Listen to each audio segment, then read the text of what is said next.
Hi, and welcome to the Flip Flop Family podcast. My name is Benjamin. And I'm Zaileen. And thank you for joining us for another episode of our podcast. So, as it is the festive period now, we went to a lovely film last week, which was called Christmas Karma. What did you think about it, Zaileen? I mean, I was thrilled to be invited as a family to go to a special screening. It's always very exciting. But it was quite funny because when we got to Leicester Square, the cinema is so close to the station, but we couldn't get through because it was the Stranger Things premiere on the same night. And so they were going in one direction, we were going in the other, but we just about got there, sat down to watch the movie. I was a bit closer to the front than I would have liked, but it was a huge special screening in Cineworld, and I really enjoyed the film. Yeah, the funny thing about that Stranger Thing thing is that we came out of the station and I was thinking, is this all for Christmas Karma? There was like security, they had like kind of fenced off certain parts of like Leicester Square. I'm thinking, wow, this must be a really big film. Yeah. And then we got close and we asked some guy, goes, no, it's for Stranger Things. I was like, oh, okay. Yeah. It's not for Christmas Karma. Although, if you think about it, Christmas Karma has such a massive star-studded cast that I can understand why you thought that. But the actual premiere was the week before. So we attended the special screening, which still we watched before it was released. But I expect the premiere was bigger and had, sort of more of a crowd and stuff. Yeah. So the cast was Danny Dyer, Eva Longoria, the main character who is Scrooged. His name is Sood. He's by Kunal Nair, and obviously directed by Gurinder Chadha. So would you recommend people to go and watch the movie after seeing it? I think so. I think it's one of those films that you watch over Christmas time. And if you're looking for something, not in a rude way, but something a little bit cheesy, something that's got a bit of a feel-good factor to it, then I would definitely recommend this film. I think it's got the emotional kind of side to it. Yeah. At the same time, it touches on some history that happened back in the day as well, with when the Asians got expelled from Uganda, which was by a dictator called Idi Amin. So it kind of touches on a few different things, but the premise of the film is like a feel-good factor type movie. So I think every year I have about 6 or 7 Christmas movies that I like to watch. Yeah. I think that's going to be on my list. Really? Yeah. I mean, I definitely would like to watch it again. And I think you're quite right. It has that feel-good Christmas factor, but it's amazing how the director has been able to bring in some sort of really important things like, about racism, like, when Asians came to this country, as well as obviously, like you said, the Idi Amin regime that happened. So I think it's amazing how she was able to implement that into a Christmas movie. So if you're looking for something to watch, I think it's totally family friendly. I think the rating's PG. Go ahead and watch Christmas Karma. So our kids have done their Christmas lists. And as I told you last week, I had a really crazy social week this week. And I came home from a dinner last night. Everybody was asleep. I came into the kitchen to get some water and I looked over at the fridge and I literally nearly cried, Ben. Yeah. My heart melted because of our Zachariah and his Christmas list. Do you want to read it out? So the thing about reading it out is that when he wrote the list, he came over to me and goes, look, Dad, I've done another list. Because he'd done one originally, but then it wasn't very tidy. So he wanted to redo the list again. So he gave me his new list and he was like, yeah, but you can't read it out loud. And I was like, why? He was like, no, don't. So I started to read it out loud, but he got a little bit upset that I was doing that. So I said, okay, fine. I'll just read it in my head. And then as I finished the first paragraph, I kind of understood why he didn't want me to read it out loud. But it's super cute. But even reading it now, I'm not sure he would want us to do this. But it's so cute that I think I should kind of expose how cute our son is. All right, so I'm going to read Zachariah's Christmas list 2025. Okay, so it's Dear Santa, Merry Christmas. I hope you're having a lovely day. I want you to know that sometimes I'm really bad and I do stuff I shouldn't do, but I'm also a really good boy as well. My parents are the best, so can one of my presents be trying to make my parent live a really long life? Please keep them fit and healthy. Thank you. From Zachariah Hewins, who shouldn't be on the nice list. Who should be on the should be on the nice list. And then he's like numbered his presents that he wants from number 1 to number 8. after that. But yeah, after that first paragraph, I was like, oh my I God, how know. sweet. He is a very, very selfless, thoughtful boy, isn't I he? know, like really ultimately his sort of biggest wish is that we live a long and healthy life, which is just such Yeah. a beautiful and, like you said, a very selfless wish, you know. Yeah. And then I went on and started laughing because some of the things that he's asked us for, we have no idea what they are. And he knows that we'd have no idea. So in brackets, he's written, just search it up. Which is so funny. But yeah, it's so adorable. And if you have children and they write their Christmas lists, I really hope that you keep them. Ben always takes the mickey out of me because I take pictures of all their Christmas lists, but I do keep the lists actually. I don't keep everything. I take a lot Yeah. of photos of things because how much can you keep? I But feel like in my side table in our bedroom, I've got their like teeth you're so weird, in a little Ben. plastic bag. You're so weird. A little plastic. Yeah, well, do you know what? I know it's weird, but one day when they leave, I'll take them out. No, and that's even weirder. Yeah, maybe I should stop. I think this conversation needs to end exactly where it is right now. But yeah, well, if you have your children's Christmas lists, yeah, I mean, feel free to share them with us because I'm sure you have really adorable things that your kids write to. And it is always just such a nice reminder, especially when they're being really naughty, that actually they can be quite nice. Emiliana's actually was, it hasn't got anything really heartfelt in it, which normally there is, but this time we just got her autumn school report and she's done really well. So on her list for Santa, she's basically reiterated to make sure that he knows that she done really well and that, yeah, so she basically deserves all the things on her Christmas list. As you do. As you do, as you do. Yeah, Minnie's really funny. So this morning she came into our bedroom and she always it's kind of longer for her to go to you first. So I'm by the bedroom door so she can just come and say hi to me first. But she goes all the way around the bed and comes to you first and was like, oh, mummy, it's quite cold this morning. And you were like, yeah, I know. You better make sure that you wear your coat. Well, she just but got a new I know where the coat. conversation's kind of going. I know what she's trying to say. She's like, oh, it's really cold this morning, mum. Anyway, and then you're like, yeah, so just wear your coat and make sure that you zip it up and then you wear your hat. And she's like, yeah, but it's still really cold even if I do that. And I'm just thinking, any minute now she's going to ask you for a lift. And then she's like, oh, mum, is there anywhere that you can drop me? You're like, no, I'm going to, it's fine, Emiliana, Ben, you don't made worry. me sound absolutely awful. But you did just say no. I know, it but wasn't it's like really, you thought about it. number You were like, one, no, I'm not dropping Ben, you. it's going to get colder. Like this week is the first week where it's like, getting cold. But the rule. The rule that we've always said to Emiliana is because school is really close is look at your phone.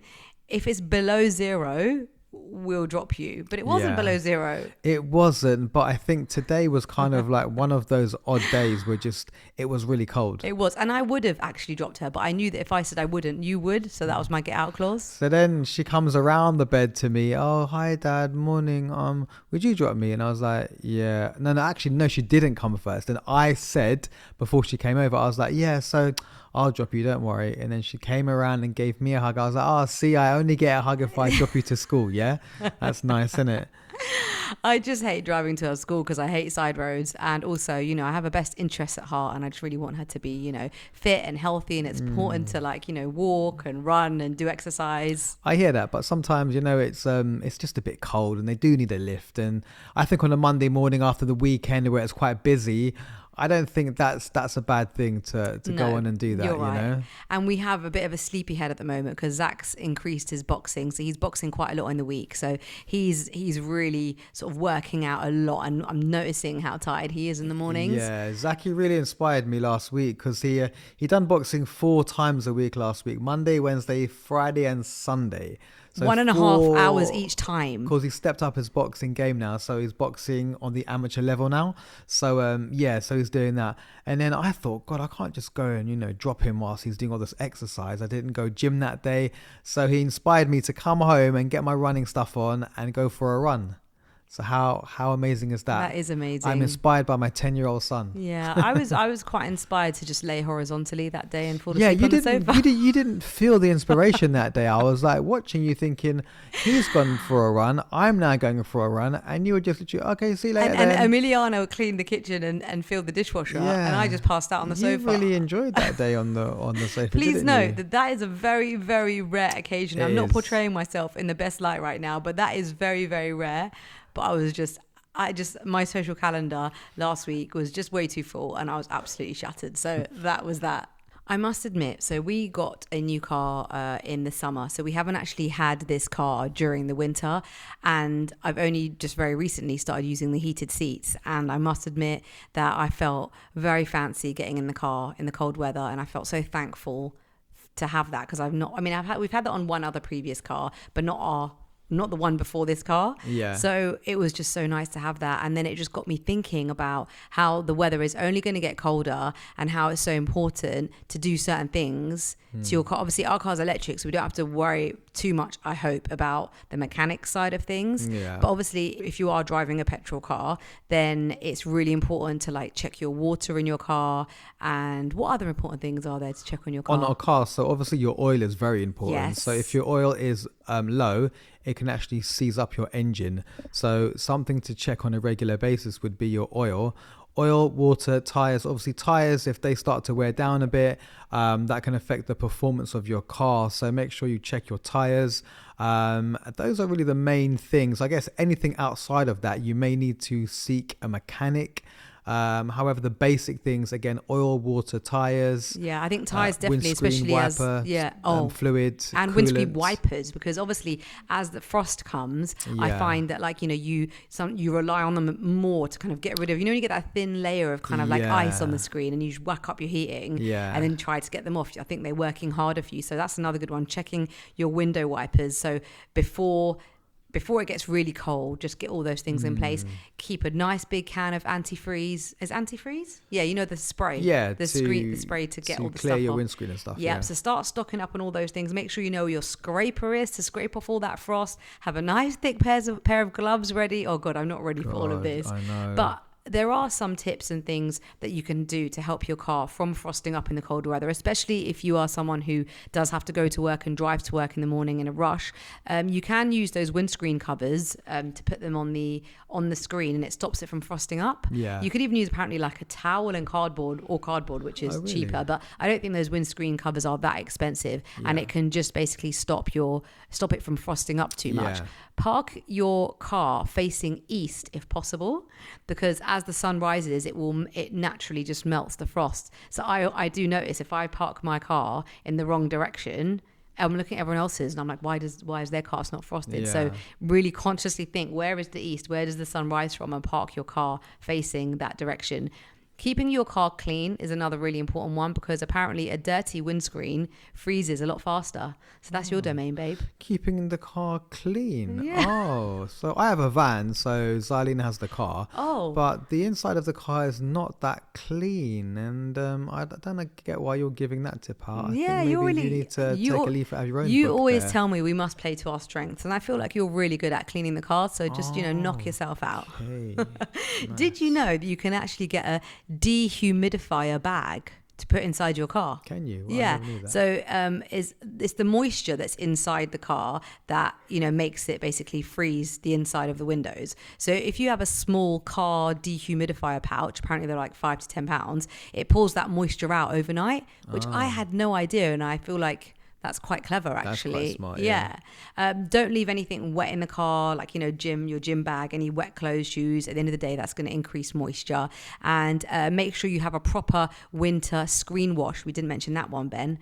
A good screen wash in your... that you fill in at the front for screen wash, and it basically stops the weather jets from freezing up. So get that sorted. Do not use boiling water, and make sure that when you start the car, you use the heater correctly. I didn't even know there was a correct way, but turning on the front and the rear demisters, and always start with cool air. I didn't know this. No, I didn't. Then warm it as the car heats up. So starting with warm it immediately can actually fog the glass. Oh yeah, I understand, because I normally whack it up to hot, and then it's true I have to then get. I have to use foggy. It gets foggy. Use a cloth or your hand sense. to wipe the screens. Okay, so I start never with. knew that as well. Yeah, I know. Interesting. Amazing. So there are some those are some little tips for you for this time of year when it's only going to get colder, sadly. But you know what? We've had a really good run, so I don't feel like we should be complaining too much. Yeah.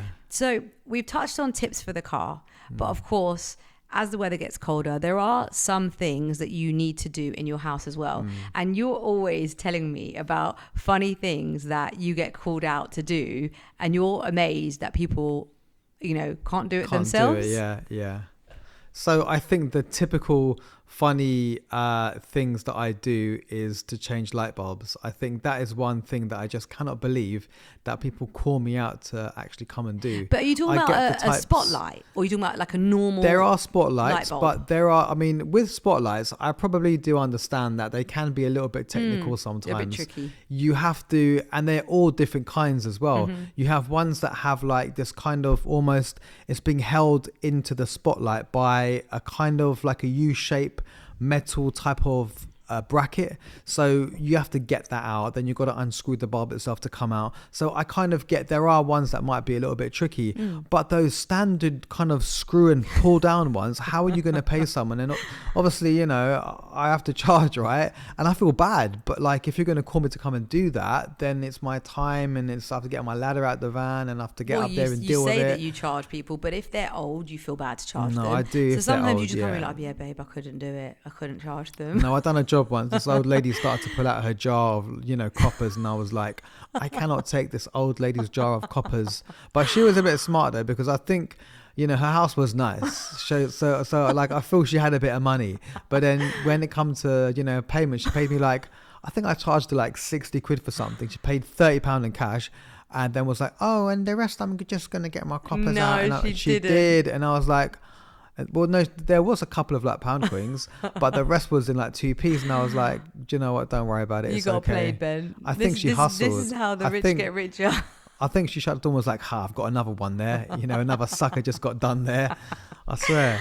But, That's so funny. No, it's funny, yeah. So obviously, for people that don't know, Ben is actually a gas engineer by trade, but he kind of has like a property maintenance company and does all sorts. So what would you say are like the top 3 or top 5 things that homeowners or people, you know, not homeowners, anyone who has a property Yeah. should know and should make sure that they do before like the winter kicks in? Before the winter kicks in. Okay, so I would definitely say you need to get to know your heating system a bit better. Get intimate with your heating system. Yeah, you need to, if you've got a combination boiler, which is a, you know, obviously a combi boiler, you need to know about the pressure. So when the pressure goes down, you need to be able to top that pressure back up again. If you could do that, great. But I think a top bit of advice that people might find a bit weird is that over summertime, obviously you've not got your heating on, right? But it's very important that you run your heating, at least I'd say. So summertime is what, from say you turn your heating off from what, May time? If you're lucky, yeah. Till it's back on in August, maybe September. Yeah, September. So you got about 3-4 months there, right, where your heating is going to be completely off. Yeah. So because of that, if you don't keep your heating running, then when you come to turn it back on again, that's when your heating might seize up because those parts haven't been moving for all that time. So within your summertime, I'd say at least put your heating on 3 or 4 times for about half an hour, just to keep them parts moving, Okay. keep everything on the go. Keep it all lubricated. Yeah, especially if you've not got like a water softener, because if you've not got a water softener, then your boiler's just going to build up with pure limescale. Okay. And that's going to block certain parts like your diverter valve, or, you know, or your pump.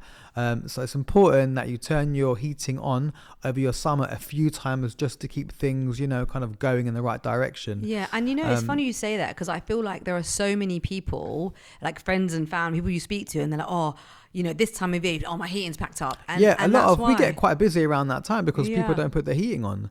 So when it comes to putting the heating on, it's like, oh, it's not actually working now. And you could have, because you haven't kept them parts going. moving in the right, in the right way. So obviously, you're like, as with everybody, you know, with their utility bills, it's all just going through the roof. So it's understandable that you just want to keep it off when you don't need it. But actually, just doing that little blast a few times can actually save you when it comes to repairs this time of year. Yeah, all right, definitely. What's next on the list? I'd say a second thing is like you've got to know how to bleed your radiator valves. Okay. So basically, you get a little key and then you put it onto the side of the radiator and just get a little towel or a little bit of tissue and just kind of open it very slowly, only enough for a little bit of air to come out.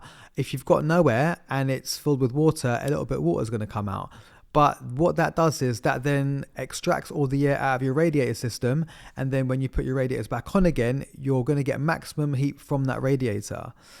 You don't want too much air inside your system. But if you have a lot of air, then that's going to bring your pressure on your boiler down.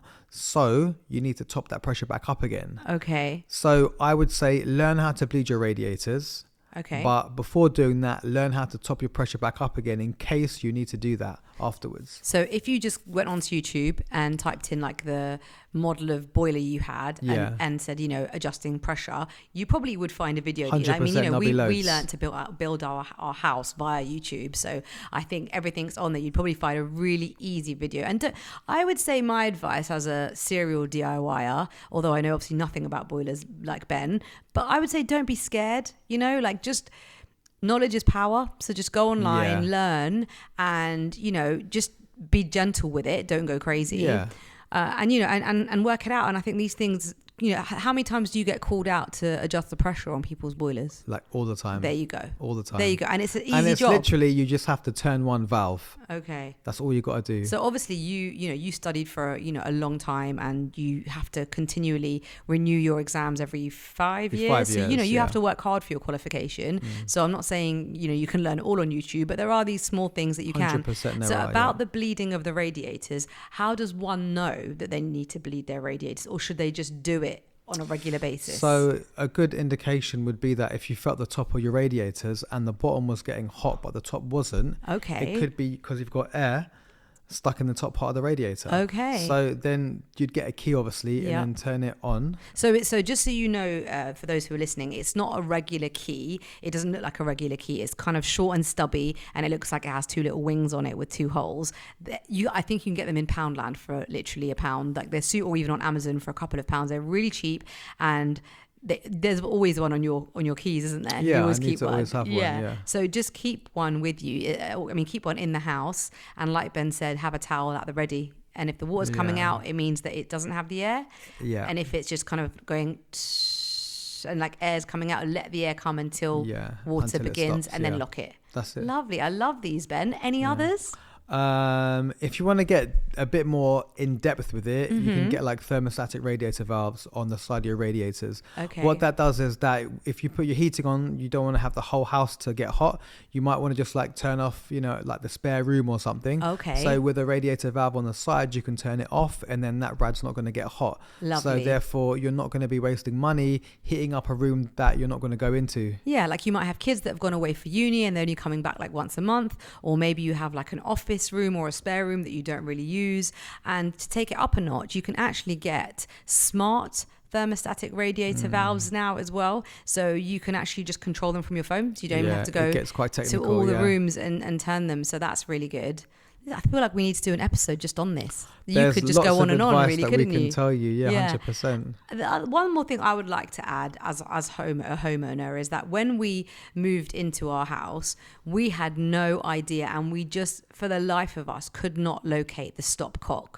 And I feel, as being someone who's come home to a leak in their property, and obviously I'm lucky that Ben is obviously so knowledgeable when it comes to these things, you need to know where your I feel like every member of the family needs to know where the stopcock is in their house, because if there is a leak, you need to be able to stop that water from coming into your property. So the stopcock is going to stop the water. It will come from outside to where the stopcock is. So if you're able to turn it off, it will not go any further throughout your home. Obviously, if you don't know where it is, you should also know where the little mains hub thing is, normally on your driveway or just outside your house. And you can actually put a stick down there and turn it off from the outside part as well. But just figure out where your stopcock is. It may save you from a massive leak. Dish of the week, I've got to say, has got to be your beautiful stew. I think when it's really cold and you have a stew or a soup, it just makes you feel so good. I know. And I feel like you made this absolute beautiful stew like yesterday. It was in this like slow cooker kind of pot type thing. Yeah. Crock pot, that's it. And it took about 5 or 6 hours to make. Just left it all day, yeah. And it was like, it had like beef in it and like potatoes and vegetables, and it just made you feel really good. And we've had it like loads actually since. 2 days in a row we've had 2 it. days I in made a row. so much. It was so tasty. Yeah. So remember, if you would like to try try that out. You can find the recipe on the Flip Flop Family kitchen page. You'll have to scroll down a bit because we don't duplicate them, but it is our kind of virtual cookbook, and it's definitely a go-to recipe. I'm going to give the song of the week this week, which actually is very rare because I feel like whenever I'm with you, you do it because I just love your kind of taste in music. But Zach and I were on our way back from boxing today and this randomly came on Spotify and I was like, oh my gosh, it took me back. And that song is Foxy Brown and Blackstreet, and the song is called Get You Home. Maybe you know, Classic. Yeah, classic tune. Love so you're that. likely to know what I'm talking about. But remember that all our songs of the week can be found on our playlist on Spotify, on Apple. Just search the Flip Flop Family playlist, Song of the Week playlist, and you will find it right there. Get You Home, Foxy Brown and Blackstreet. Speaking of Blackstreet, it's Black Friday coming up very I love soon. what you did there. And it's usually only one day in the month, which is usually the 28th of November. So what have you got your eye on, Zaileen? I know you've got some list over there somewhere. Do you know what? I've actually today done such a ridiculous order. I've spent so much money today, but you know why? Because I was talking on last week's podcast episode all about how Christmas has come really quickly. Yeah. But if you need to be organized, especially if you want to order personalized gifts. And I actually wanted to get a lot of personalized things this year. So I did like loads of orders today. So I don't feel like I have, no, do you know what it is? It's the kids. Like Emiliana loves White Fox and her list has got like Pandora on it. And even Zach's list, actually, they've got so many sort of branded things. As they're getting older, I feel like they're more into that. Sure. So it's the sports shops and those kind of brands that I'll be keeping my eye on. Yeah. But you know, what happened? Black Friday was on the 28th of November. What happened? I feel like I've been seeing Black Friday deals since the end of October. Well, that's what I was going to say. So although it's only one day in the month officially, a lot of retailers are actually doing the whole month. So if you're in the market for a Hoover or for a washing machine or like a PlayStation 5 or whatever it might be, don't just buy straight away. Try to find a good deal because different retailers are going to be giving you a different deal. So make sure you search around properly everywhere. You look at all your local stores, you go online and you will find some amazing deals out there. But do not impulse buy, people. Don't do it. Have your list ready. Like Ben said, shop around and I'm sure you'll get a fantastic deal. It has been an absolute pleasure speaking with you as always. We love doing this podcast, the Flip Flop Family. We're nearly going to be reaching our 1 year anniversary, which is super exciting. And if you are a loyal listener or a brand new listener, we really appreciate you. But we would absolutely love if you would just write a little comment, press the ring bell so that you know when we're releasing a brand new episode, and share it. Even if you just share it with one other person, that would mean a lot to us. It's been amazing. I'm Zaileen. I'm Benjamin. And we will most certainly speak with you next week. Bye. Bye.